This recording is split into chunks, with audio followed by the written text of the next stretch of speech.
ये 25 बछर हो गए छत्तीसगढ़ अलग बने, वो तो स्थापित हो गए, ओकर कारण से विकास भी बहुत हुए है। छत्तीसगढ़ बने के पहली जो गड्ढा नहीं थे वो सब लगभग भरत जाते धीरे धीरे, पर ओकर चिन्हारी ओकर आत्मा छत्तीसगढ़ी वो अभी तक स्थापित नहीं हुए।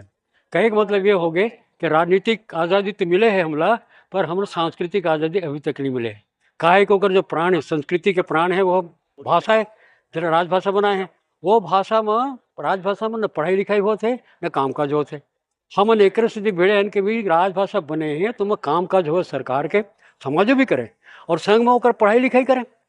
महतारी भाषा में पढ़ाई लिखाई के कानून बने हैं और यही हमारे मोदी जी की गारंटी हवे। वही कहा था महतारी भाषा में 5वीं तक के पढ़ाई लिखाई होना चाहिए। अब ओकरे गारंटी ओकरे सरकार की पूरा नहीं करी तो अच्छी बात तो नहीं भाई। तो हम उल्ला चेताए बर ऊपर से गोहराए बर मौका ले गरियाबो घला पद यात्रा करत करत हम दोनों जन आवत हन पंडरी ले यहाँ तक और सबसे भेंट मुलाकात करी, यही संदेश देना है। ये हमारा आज के उद्देश्य है। तो सबसे बढ़ के बात पहली से लेकर 5वीं तक के गोंडी हल्बी छत्तीसगढ़ी सबका महतारी भाषा है। सदरी इस सब में पढ़ाई लिखाई महतारी भाषा एक विषय नहीं होना, महतारी भाषा जो है वो माध्यम होना।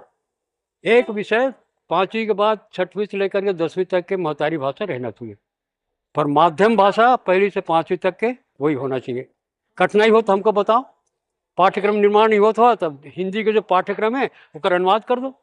अरे जब इंजीनियरिंग और मेडिकल के अंग्रेजी के अनुवाद हिंदी में करके पढ़ाई लिखाई चालू है उच्च कक्षा के, तो हमारे पहली दूसरी तीसरी 5वीं का हिंदी के छत्तीसगढ़ी का नहीं होगी।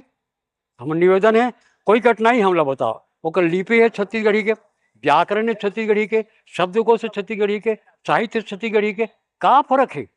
कोई कमी नहीं है। कभी हमारी मानसिकता के नियत के हवे। हम चाहत हन नियत सच्चा रखो। वोट मांगे तो छत्तीसगढ़ी बोलता, काम काज करे छत्तीसगढ़ ठेंगा, क्या मतलब है?